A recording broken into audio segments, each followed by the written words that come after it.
1 жаш 3 айлык Каныкейде ата энеси 13 жыл бою күтүшкөн. Зарыгып тапкан наристесинин 2 кулагы тең укпастыгын 3 айында билишкен.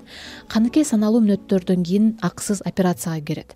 Өз алдынча акча чогултуп чет өлкөдөн жасатайлы деген оюбуз бар болчу, бирок биздин тапкан каражат андай операцияга жетпейт жана андан тышкары биздин өкмөттөн дагы андай жардам жок тилекке каршы. Бардыгы өкүндүргөнү СНГ мамлекетинен бардык өлкөлөрдө, мисалы Өзбекстан, Казакстан өз жарандарына ушундай операцияны ошо мамлекеттин бюджетинен бекер эле жасалып берет.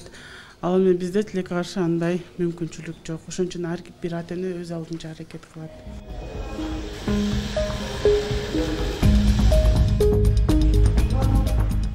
Катар өкмөтүнүн колдоосу менен келген дарыгерлер 2020-жылы 4 балага кохлеардык имплант тагышкан.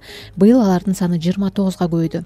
Бир операция адатта 4-5 саатка созулат. Алдыдагы 3 жылдын ичинде катарлык дарыгерлер дагы 150 кулак укпаган кыргызстандык балдарга акысыз имплант тагууну көздөшүүдө. Дүйнө жүзүндө мындай имплант тагуу өтө кымбат баада.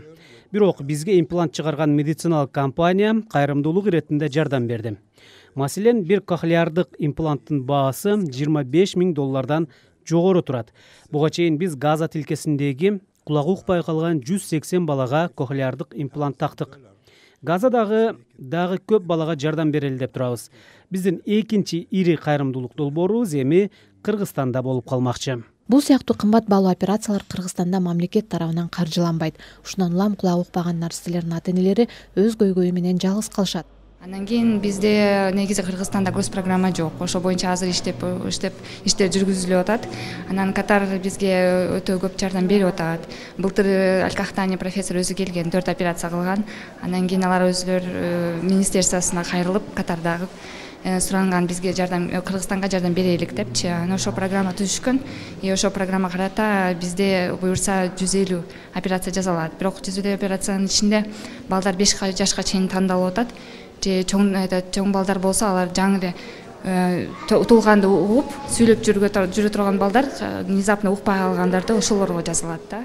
Кыргызстанда азыркы тапта 5 жашка чыга элек 150дөн ашуун баланын 2 кулагы тең укпай каттоодо турушат.